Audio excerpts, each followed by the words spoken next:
कोकणातील आंबा उत्पादक शेतकऱ्यांच्या समस्यांबाबत आज राजू शेट्टी राज ठाकरेंची भेट घेणार आहेत। सकाळी 11 वाजता राज ठाकरे यांच्या शिवतीर्थ या निवासस्थानी ही भेट होणार आहे। राजू शेट्टी यांच्यासोबत कोकणातील काही आंबा उत्पादक बागायतदार देखील राज ठाकरे यांच्या भेटीसाठी येणार आहेत। कोकणातील आंब्याच्या संपूर्ण संकटाबद्दल माहिती दिली जाणार आहे।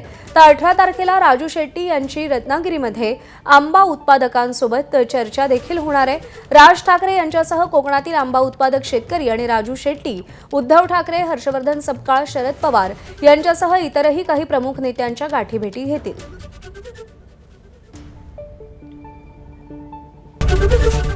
एबीपी माझा, उघडा डोळे बघा नीट।